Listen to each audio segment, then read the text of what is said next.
Hello guys, my name is Shraddha. Welcome to my channel. मुझे आज एक इंसिडेंट शेयर करना है आपके साथ जो कल हुआ मेरे साथ, विच वाज अराउंड 12:30 के दरमियान। और उस वक्त मुझे कॉल आया naukri.com से, ये कहते हुए कि हाय मैम, आपका प्रोफाइल सिलेक्ट हुआ है for interview with 3 companies, Bajaj finance, Muthoot and और एक था, मुझे याद नहीं है वो। तो उन्होंने कहा कि ये 3 कंपनीज के साथ आपका इंटरव्यू है, तो आप प्रिपेयर्ड हो इंटरव्यू देने के लिए। तो I was already looking for a job, मतलब मैं कर रही हूँ ऑलरेडी, बट होता है कि हम देखते रहते हैं बेटर ऑप्शंस के लिए। तो मैंने कहा ठीक है, चलेगा, मैं इंटरव्यू दे दूंगी। तो द लेडी आस्क्ड मी कि आप इंटरव्यू दे रही हो, ओके फाइन, बट आपको इंटरव्यू के पहले एक मिनिमल प्रोसेसिंग फी भरनी पड़ेगी विच इज 10 रुपीज। तो I was like okay, 10 rupees is fine, भर दूंगी। तो उन्होंने कहा कि ठीक है, आप जाइए naukriprowork.info इस वेबसाइट पे, और इस वेबसाइट पे जाके सबसे पहले साइन अप कीजिए। सबसे बड़ा क्वेश्चन था कि नौकरी प्रो पे हम क्यों जा रहे हैं, हम नौकरी से ही क्यों नहीं कर रहे। शी वाज लाइक नहीं, प्रीमियम मेंबरशिप है मैम, आपको यहाँ से ज़्यादा इजीली हो जाएगा, आपको साइन अप करना पड़ेगा, छोटा सा चीज़ है। तो आई वाज लाइक चलेगा, ठीक है, मैं कर देती हूँ। तो जब मैं गई, मैंने नौकरी प्रो वर्क पे गई, फिर वहाँ पे साइन अप किया। वहाँ पे मेरे आधार डिटेल्स आ रहे हैं। अब आधार डिटेल्स कोई नौकरी या फिर कोई भी साइट पूछता नहीं, बट यहाँ पे पूछ रहा था। बट देन उन्होंने कहा कि वेरिफिकेशन के लिए इट इज़ इम्पॉर्टेंट कि आप सिटीजन हो या नहीं हो, ये सब चीज़ के लिए। तो आई वाज लाइक ओके ठीक है, चलेगा, आधार डिटेल्स पूछ रहे हैं। तो वो भरे, and then she was like कि आप मैंने उनको पूछा कि मैं गूगल पे कर दूंगी, बट शी वाज लाइक नहीं, गूगल पे से फ्रॉड हो रहा है, तो गूगल पे मत करिए, लेकिन आप क्रेडिट कार्ड के थ्रू कर दे, डेबिट कार्ड के थ्रू कर दीजिए। तो मैंने जब डेबिट कार्ड की डिटेल्स डाले और मैं 10 रुपीज़ का पेमेंट करने लगी तो वो फेल आया।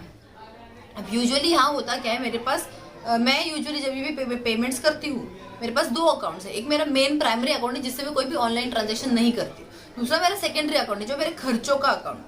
उस अकाउंट में मैं थोड़ा कम बैलेंस रखती हूँ। जैसे अब मेरे इस अकाउंट में बैलेंस था 6,500 रुपये, तो मैं उसमें से 10 रुपये पे कर रही थी।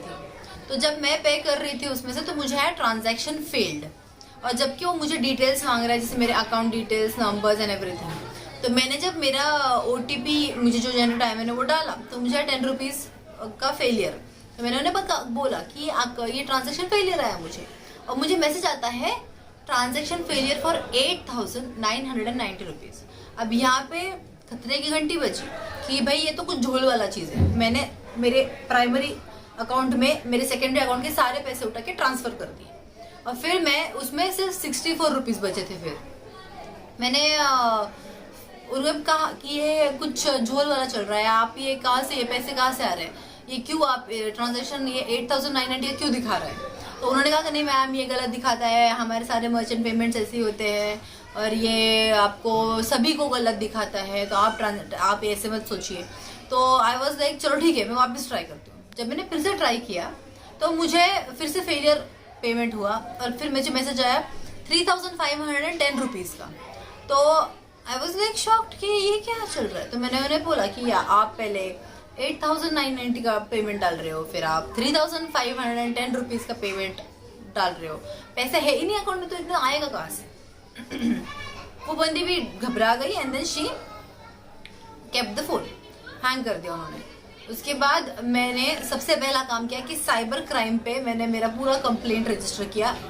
There was this one guy जिनसे मैंने बात की, जो उधर के ऑपरेटर थे, उनके थ्रू मुझे पता चला कि इसको मैं कंप्लेंट फाइल कर सकती हूँ साइबर क्राइम के प्रोफाइल पे, वेबसाइट पे।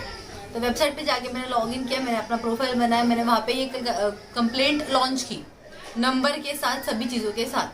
अभी ये जो सारी डिटेल्स है, जैसे जिस नंबर से मुझे फ़ोन आया था, वो नंबर, जो वेबसाइट पे जाके मुझे ये सब करवाने बोले थे, वो वेबसाइट की डिटेल्स, ये सब मैं मेरे डिस्क्रिप्शन बॉक्स में नीचे दे दूंगी, वहाँ से आपको सारी डिटेल्स मिल जाएगी।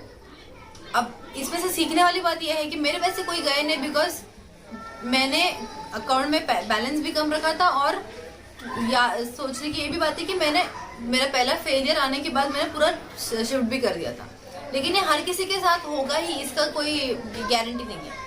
यहाँ पे ये आपको कंक्लूजन निकलता है कि आपको आपके कम से कम मिनिमम 2 अकाउंट रखने चाहिए। एक प्राइमरी अकाउंट जिसपे आप सारा आपका पैसा रख रहे हैं और वो सिर्फ और सिर्फ आपके फैमिली वाले या फिर जिनके ऊपर आपको 100% विश्वास है उन्हीं के साथ शेयर हो रहा है। सेकंड होगा आपका प्राइमरी अकाउंट जिसमें आप अपना जितना नुकसान आप सहन कर सकते हैं सिर्फ उतना ट्रांजैक्शन के पैसे रखें। अगर आप 100 रुपए सहन कर सकते तो 100 रुपए ही रखिए उसमें, कि 100 का ही खर्चा मैं आज के दिन में उठा पाऊंगा या फिर मैं सिर्फ 100 का ही फेल सहन कर सकता हूँ, तो उतना बैलेंस उसमें रखिए ताकि आपको जो भी ऊपर के खर्चे उसमें क्लियर हो जाए। और ये जो छोटे मोटे जो ट्रांजैक्शंस हैं, अगर उस अकाउंट के बैलेंस से ज्यादा है और आपको पता है कि ये श्योर है, तो आप अपने मेन अकाउंट से ट्रांसफर कर सकते हैं, because that is a safe transaction, because आप खुद को ट्रांसफर करें ना कि किसी और को। फिलहाल का कंक्लूजन तो यही है कि इन दिस एरा जहाँ पे कोरोना के सिचुएशन में सभी के जॉब जा रहा है, आई डोंट वांट कि ये चीज किसी और के साथ हो जहाँ पे people are already losing their jobs और वहाँ पे पैसे की कमी की वजह से और तकलीफ हो। आज के लिए नमस्कार, सुरक्षित रहिए, सतर्क रहिए।